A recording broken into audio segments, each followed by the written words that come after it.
VoiceAmerica.tv is online now.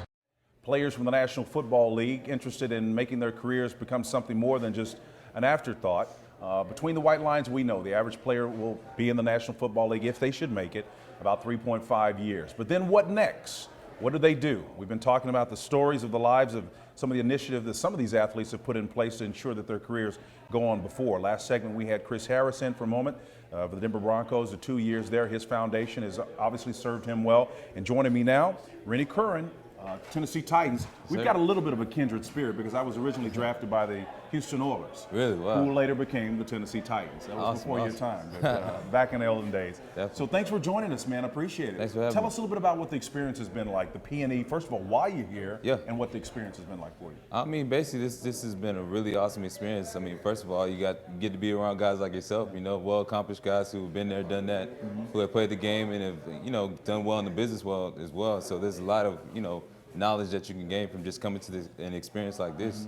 And then also you get the opportunity to see different businesses, see what's out there as far as opportunities and ways where you can leverage your brand as an NFL player and really expand on it and, make things lucrative for yourself. Rennie, one of the things that really intrigues me about this whole process is when you guys are on the football field, you see your passion, you see your expertise, everybody sees it. I mean, the National Football League is unparalleled in terms of an opposition. There's nothing better than the National Football League. But being able to transfer that same confidence in another discipline altogether, it's been my experience that athletes are intimidated by that to some degree.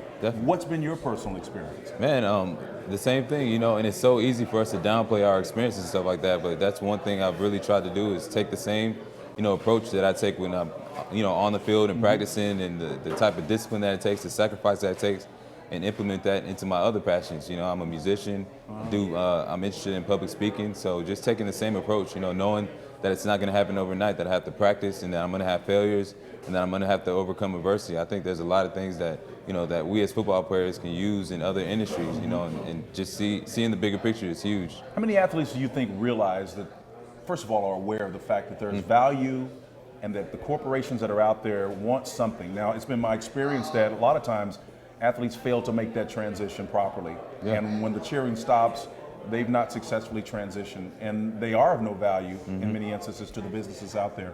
How do you handle that crossover, that period? Like you said, a lot of guys, I believe, don't see the importance of that value of the experiences that they have. And it's so easy just to get caught up in the fact that, when you're done, that your life is over. A lot of guys tie up their self-worth, tie up their self-confidence into playing, and it's like once they're done, they feel like they're nothing. And it's the opposite.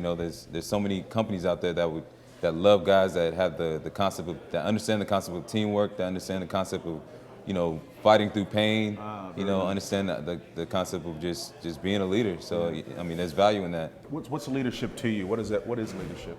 Leadership is man, taking a guy, by the ear and getting in his ear sometimes, telling him what he doesn't want to hear, sometimes saying the thing that's not the most popular, leading by example, just doing things that are unpopular at the time, but things that are going to bring wealth to not only you, but everyone around you. Yeah, so. I was told that, many years ago that leadership is diverse, as you kind of pointed out some of the attributes of leadership.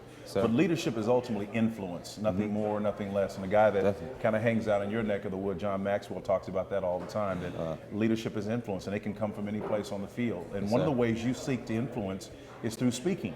And that's part of your brand. Tell us about your speaking. Oh, yeah. I mean, it kind of just flows in part of what I already do. Playing football, you always get invited to speak at high schools, to speak at, churches. And, kids just love looking at us. I loved watching, guys like you, guys like the Michael Vicks, when I was young. So for them to come and speak to me, it's like, I was in awe. And so I realized the type of leverage and the type of power that you have to influence somebody just by speaking to them, just by saying hi. You can make somebody's day. And so why not change that into something where I can better somebody's life and encourage them and tell them that they can accomplish anything that they want. Yeah. Speaking about accomplishment, you want to establish a brand beyond the playing field. Yes, sir. You have a brand on the field. What is your brand off the football field? I mean, I do a lot of different things. I love just looking for different opportunity. I'm a business management major, and so I just love the being able to use my brand, use my leverage as an NFL player to promote different companies' products. To work with different charitable organizations to help their cause. So it's very open. I'm working on my first book. I'm looking to be an author. So there's a lot of different opportunities out there. And with my life experience, with my story of playing in the NFL, I feel like I can inspire a lot of people. You got a lot of publishers in the Nashville area. I know that Thomas Nelson is there. They published my book, Scoring in the Red Zone. Okay. Awesome. What is that first book going to be about? I don't want to give too much, but okay, all right. I can Fair enough. I can just basically say that, you know, after I got released from Tennessee Titans, and that's when I started writing my book during while I was a free agent. And so I took the concept of being a free agent, you know, in the NFL, and you know, having the opportunity to choose your destiny basically, and choose where you're going to be, you know, what situation you're going to be in, and I compared that to kind of how you're a free agent in life. You know, there's always one point where you're at a crossroad where you have to, you know, if you're coming out of high school, you got to decide on what college you're going to go to. Coming out of college, you got to decide on what you're going to do in the real world. So I kind of took that concept, and that's what I kind of used to start off my book. You know, and I think one of the great assets of being a National Football League player is that you know the lifespan is relatively short, but life is nothing but a series of choices that you have to make and decisions all the time. Yeah. And I think that's going to become increasingly the fact. So you've got the perfect template to learn that. Share, if you had a chance to pull over to the side and talk to some professional athletes and some who do aspire to be where you are right now, but yet you know that there has to be life after that.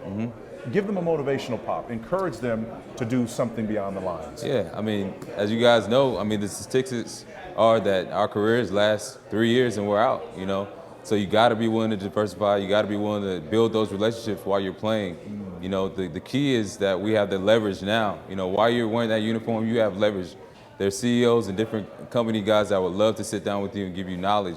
But it's different when you're not playing anymore. Nobody really cares. It's like you don't have that leverage anymore. You're looking for the help. So as much as possible, you know, just take care of those relationships. Build as many relationships as you can. Get those business cards. Really establish your brand and diversify as much as you can. Because football is just it's just a tool. It's just an opportunity. It's a platform that you can use to start your whole entire life. So that's what I'll say to those guys. Well, what I'm hearing through all of it is just the whole notion of mentorship and how important it is. And it's true, Rennie Curran, that few of us reach our full potential with only ourselves to emulate. So we need those people, shining examples, being bright lights for us. And we appreciate you for being an example for us. Thank you. Congratulations in advance, what you've done between the lines and then what you are in the process of achieving outside the lines. And so, Rennie, thank you for joining us. We appreciate it. Enjoy the day. Yes, sir. And enjoy the night too, but maybe not too much. Right? I'll At least try you not don't to. have to line up and play tomorrow. You're right, yeah. Well, when we return here at 1501 St. Charles in New Orleans, Louisiana at VooDoo's BBQ, we're going to unpack some more athletes of the NFL ilk. But you want to hang around for that. I'm not going to tell you who it is. Back after we do this.